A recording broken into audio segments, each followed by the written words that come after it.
Magandang araw mga responsible gun owners. Ako si Obi ng Tech Hub Philippines. Samahan niyo ako at reviewin natin ang Taurus T4 556 caliber NATO. Sinasabi ng Taurus na sumunod sila sa requirements na MIL DTL 71186 ng United States Department of Defense. Kalasin natin. Balikan ko kayo. Ayan mga responsible gun owners. Kinalas ko muna kasi kailangan nating sumunod sa YouTube community guidelines. Para nga pala sa mga nagbabalak bumili ng Taurus T4, eto nga pala yung mga parts na kasama sa bibilin yung Taurus T4. Simulan natin dito sa receiver, sa lower receiver niya. Sinabi ni Taurus na T6 aluminum daw to, forge aluminum. Ayan. Military standard. Kasi nga, sinasabi nila na sumunod sila sa Military Detail Specification 71168 na requirements ng United States Department of Defense. Ito yung buffer tube niya. Makikita nyo, yung castle nut, naka-stake naman siya. Ayan. Well stake siya.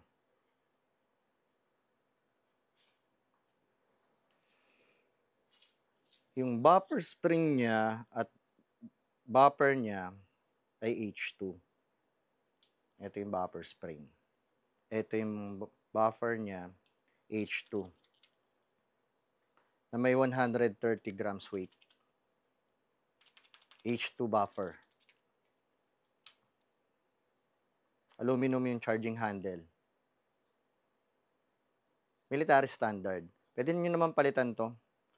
Meron kayong mga bibili mga aftermarket tulad ng Radian Raptor na charging handle. Yung hand guard niya ay may Picatinny 1913 rail. Yung kinuha ko kasi is flat top. Ayan, mapapansin nyo. Tapos, ang accessories na pwede nyong ilagay dito, yung mga M-lock na accessories kasi M-lock style handguard to. Aluminum alloy din siya. Anodize yung coating. Sa BCG, kinalas ko na rin, sinasabi ni Taurus na melanited treated to. Itong BCG. Buong BCG niya. Lahat ng parts. Itong bolt, itong carrier,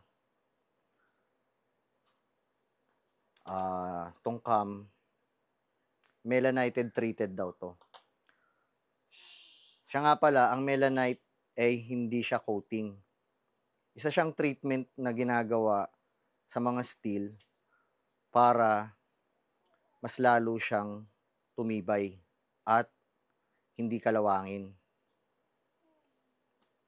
Ito yung firing pin. Ayan. Ito yung bolt. Testingin natin yung gas ring. Kasi kailangan daw, pag nakaangat to, hindi to bababa.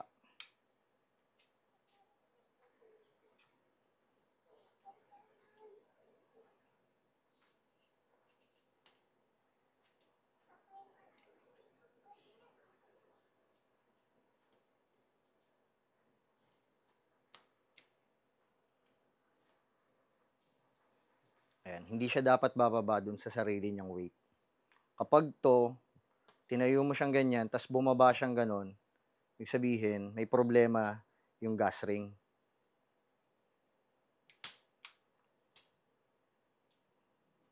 Ayan.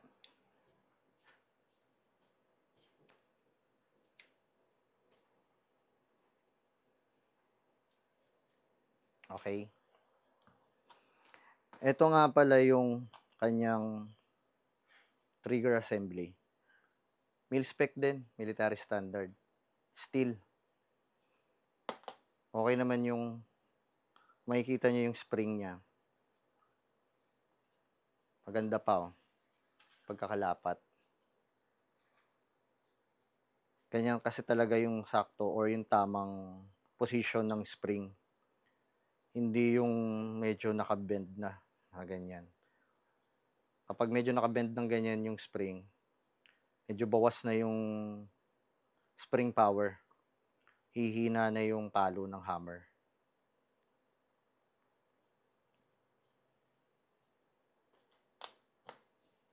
Ito yung trigger. Ilagay ko na rin yung disconnector. Ayan. Para makita nyo ng buo. Ito yung fire selector lever. Military standard. Pwede rin kayong bumili ng mga aftermarket tulad ng Magpul na selector, yung ambidextrous. Meron din kayong mabibili tulad yung forward control design. Magaganda rin yung mga gawa nila. Or Strike Industries.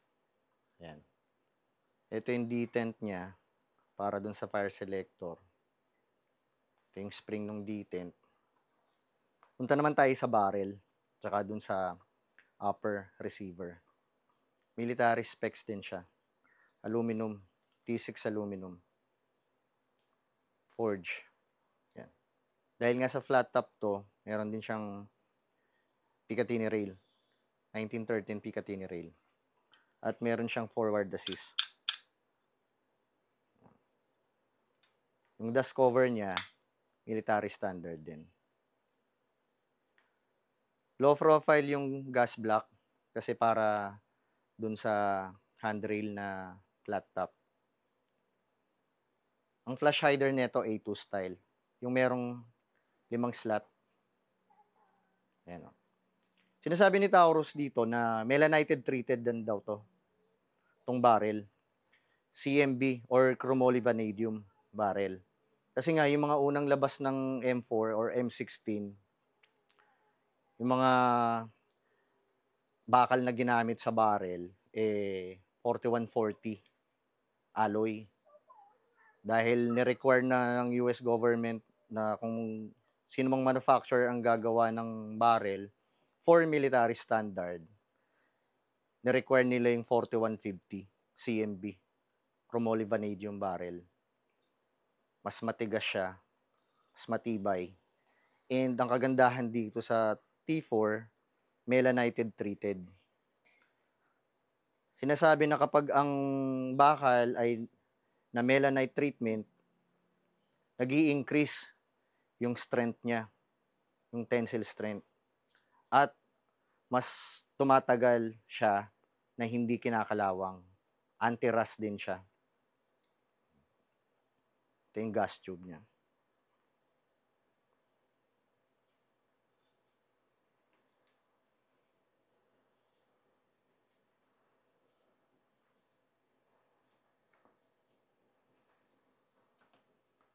Yung grip, gawa ng Taurus.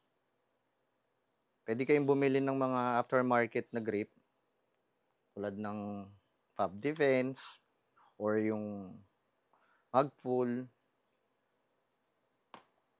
Yung buttstock niya, Taurus din.